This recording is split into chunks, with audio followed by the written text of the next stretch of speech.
Hello, CJD here. I'm a multimedia creator, and if you clicked this video on purpose, you likely know me from my speedrun video of a Made in Abyss fan game on Roblox. I'm happy to say that I've been invited aboard since then and have been working as a technical artist for the team.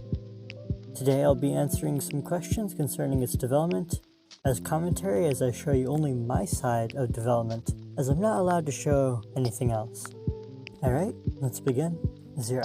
If I have a question that's not on this list, where can I ask it to get an answer? In the description and the top pinned comment, you should see a link to a Discord server. Click that. You should see a pop-up for a server called Neuro Cube. Once you're in the server, go ahead and wait until you've ranked up, chat if you need to, then go to our questions channel. Now, we're not likely to answer immediately, but go ahead and post your question and sit tight. Number 1. Will there be pay to win / how will the game be monetized? And how else can I support the creators? There will not be pay to win. There will be shortcuts, but it boils down to the skill and the knowledge of the player rather than pay to win. However, if you'd like to support us, I'll have links to each of the developers' social media pages and portfolios. Me, for example, I do full color art pieces, no cuts or corners, starting at $10 per item. Number 2, this one's pretty straightforward. How many layers will there be? Currently, there are 2 confirmed layers in the game, and I'll explain why. You can go all the way down to the point where the manga is currently at, which I believe is layer 7. I could be wrong. But it's obviously not that simple. We have to rely on level design. If there's going to be an obstacle, we'd much rather have that purposely put in place rather than something that just so happens to be in a player's face and irritating them. The height of walls need to be accounted for so that they're actually scalable by the player, and they aren't too big of an obstacle unless we purposely want to give them a false read. We don't want ambient sounds to overlap the sounds of predators if there are nearby. Even if we did want to use that for a particular narrative, we'd want to build a place around that concept rather than slap it on later, if that makes sense. And this is all not accounting for the fact that this is just the face front value of all of this. Back-end programming is still something we need to do in order to get any of this functional. Number 3, how many relics / miscellaneous items / craftables will there be in the game? I think this one has the same answer as the other question, and that is, well, we would make the model of the item or the mesh, but we would still need to program it afterwards, obviously. We would need to optimize it for the characters that we currently have, and we would need to account for every situation that they would be used in, so in other words, balancing. I will say, at the time of recording, I am currently on mesh duty for making relics. Yippee! I'm no longer making plants.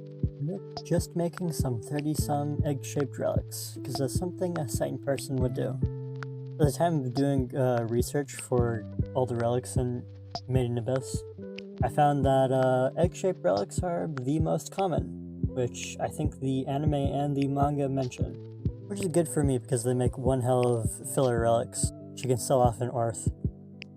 Alright, here's a fun one. Number 4, how will the game approach PvE, or player versus enemy? And how will it approach PvP, player versus player? Infinity Abyss will have a slow-paced combat style, which I think suits it. I mean, for example, crossing each layer will take a significant period of time. You always have to worry about food, you always have to worry about what to drink. And on top of that, you're a kid, play as a child, so you're pretty squishy. I don't expect you to be fighting a orb piercer anytime soon, unfortunately. You're going to need to be kit out with a whole lot of relics before you go about doing so. Likewise, if possible, we'd like to have strategy in our combat. One of our programmers by the name of V programmed a throwing system for items, and the damage is based on weight. Just to give you some food for thought, imagine I was on top of a tree and you just passed by with your team, and I just threw my bag, which is just contained with all kinds of rocks, and you just instantly die, and I don't even have to do anything to you. I don't have to fight you with a pickaxe, I don't have to use a machete, I don't have to do any of that, I can just pop, and you're dead. Stuff like that. Traps, definitely something that I think would be used in Infinity Abyss. Luring monsters will definitely be a thing. baiting them, juking them, trying to go for their weak spots. Any damage that you can see done to your character, like for example broken arms or broken legs, you can easily imagine doing the same thing to monsters and crippling them and making sure they're easy enough for you to pick off rather than tackling them head on. Number 5. Now this is important because this is Roblox after all. What is the age rating for this game? So I think the whole broken limbs thing kind of gave it away. This is likely to be a 17 and up game. We'll see what we can do. We can obviously cut back on a whole lot of stuff. There could be in-game settings that can reduce the amount of gore that there will be, but obviously Roblox won't be checking that. They'll be checking the default settings for the game. They don't really care about the fact that, oh hey, yeah, there's a setting here that allows you to turn all that stuff off. So we'll see, but it'll likely be 17 and up. I think this one is probably a little bit more relevant to you guys. Number 6. Do you still accept beta/alpha testers? And if so, how can I become one? Before, there used to be a role that you could obtain by simply chatting in our server, which is Neuro Cube, by the way. Again, link is in the description and in the top pinned comment. It was called the White Whistle role, and it usually determined whether or not you would get beta tester. I think it was like sort of the minimum, kinda. We would also have to trust you, which I think is the big part, but we found out that, yeah, this role was a little bit too easy to get, and we seem to have been a little bit too lenient with who to give tester to and who not. It is technically a job that you need to do, and you need to take it pretty seriously. You can't just roam around in-game and have fun. That's not what a beta tester and alpha tester is. You'll be expected to break stuff.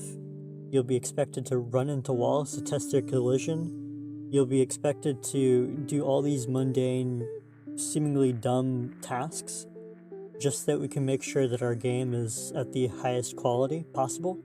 And not everyone is on board with that, which is why we lost quite a few of our testers.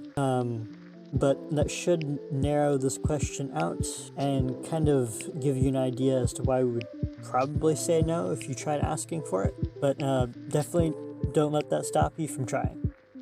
Number 7. When is the game releasing? Well, to briefly explain, most of us are multi-talented, so we don't really learn anything from this project, and on top of the fact that this is completely free, none of us are being paid either, not directly anyway. Rather, this is entirely a passion project. There's always stuff that we can make perfect or as close to perfect as possible. So obviously there will be development creep, there will obviously be delays. So if waiting isn't your cup of tea, simply don't wait.